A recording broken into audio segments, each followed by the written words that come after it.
Welcome to Lighthouse Kinship's devotional video, Climbing the Mountain of Complicated Surrender, Deuteronomy chapter 31, verse 8, Amplified Classic. It is the Lord who goes before you. He will march with you. He will not fail you or let you go or forsake you. Let there be no cowardliness or flinching, but fear not, neither become broken in spirit, depressed, dismayed, and unnerved with alarm.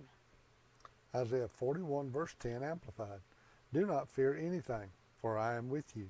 Do not be afraid, for I am your God. I will strengthen you. Be assured I will help you.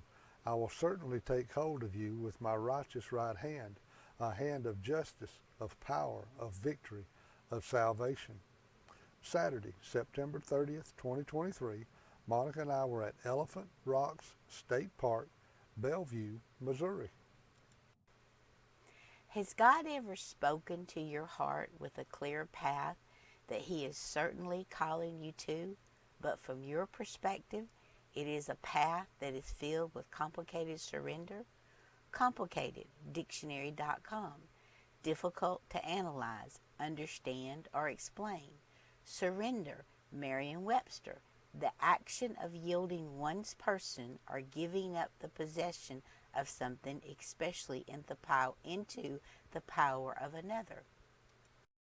Genesis 15 verses 1 to 6 NLT. Sometime later the Lord spoke to Abram in a vision and said to him, Do not be afraid, Abram, for I will protect you, and your reward will be great. But Abram replied, O sovereign Lord, what good are all your blessings when I don't even have a son?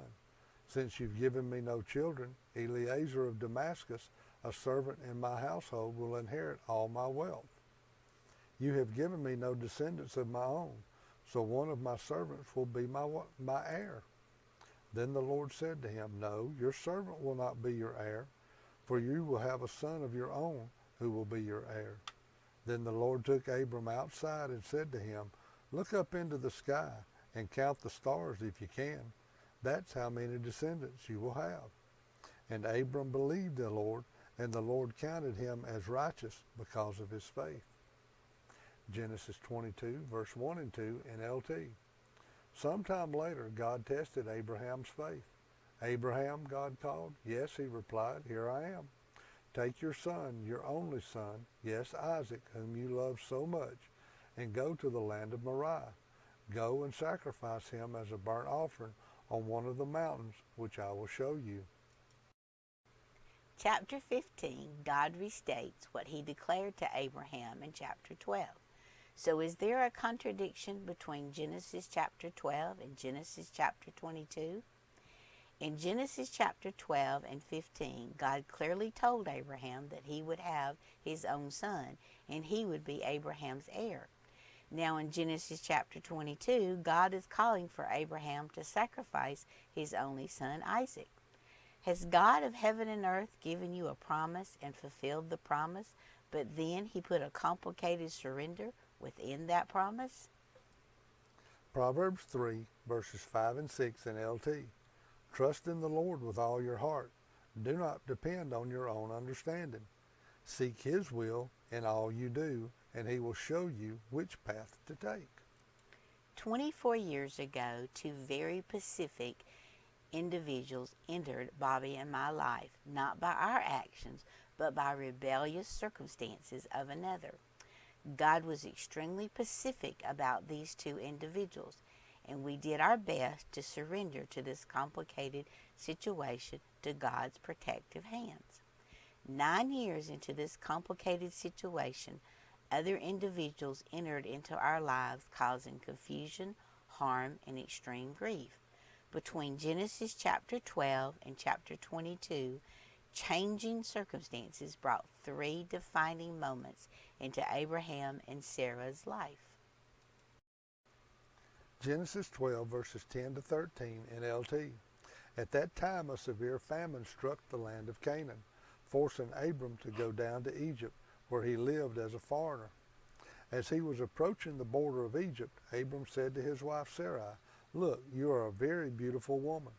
When the Egyptians see you, they will say, This is his wife. Let's kill him Then we can have her. So please tell them you're my sister. Then they will spare my life and treat me well because of their interest in you. Genesis 16, verses 1 to 4 NLT. Now Sarai, Abram's wife, had borne him no children, but she had an Egyptian slave named Hagar. So she said to Abram, the Lord has kept me from having children. Go, sleep with my slave. Perhaps I can build a family through her. Abram agreed to what Sarai said. So after Abram had been living in Canaan 10 years, Sarai, his wife, took her Egyptian slave Hagar and gave her to her husband to be his wife. He slept with Hagar and she conceived.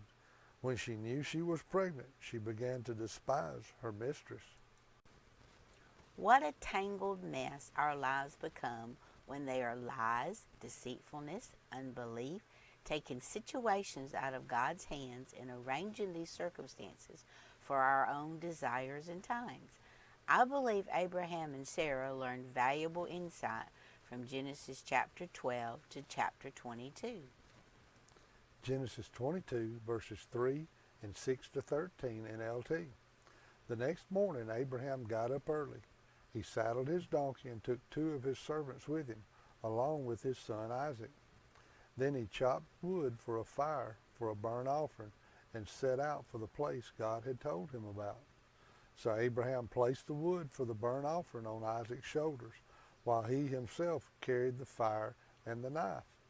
As the 2 of them walked on together, Isaac turned to Abraham and said, Father?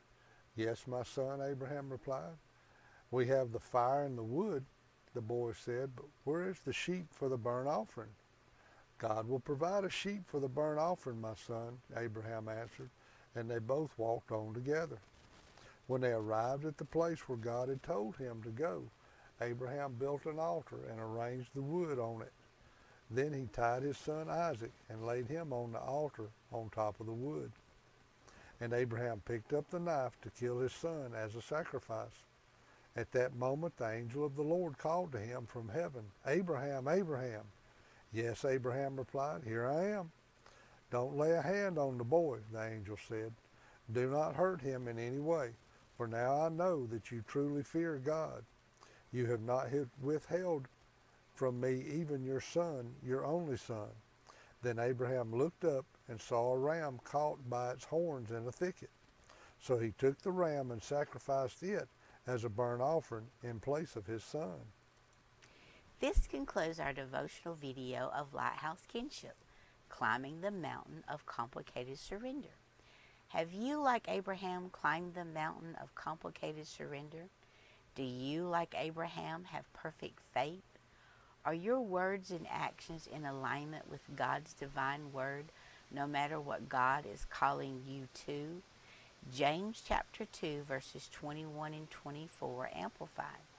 Was our father Abraham not shown to be justified by works of obedience which expressed his faith when he offered Isaac his son on the altar as a sacrifice to God? You see that his faith was working together with his works, and as a result of the works, his faith was completed, reaching its maturity when he expressed his faith through obedience.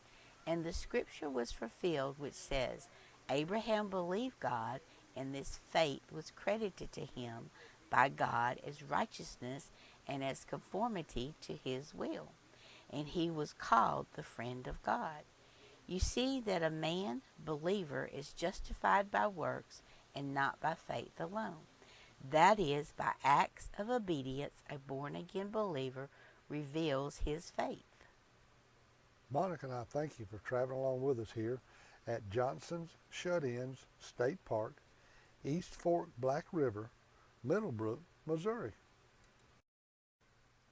Lighthouses. Jesus Christ is the light of the world. Kinship. Comfort. Enlightening the eyes of your heart. Photography. Traveling. What do all these have in common?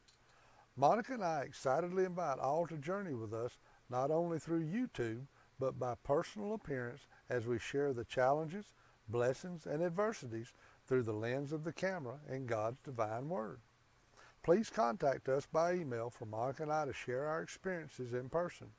Our email address is LightHouseKinShipLLC@gmail.com, and you'll also find it in the description below. Please like and subscribe to our videos and help us to spread the gospel by sharing these videos on your social media platforms.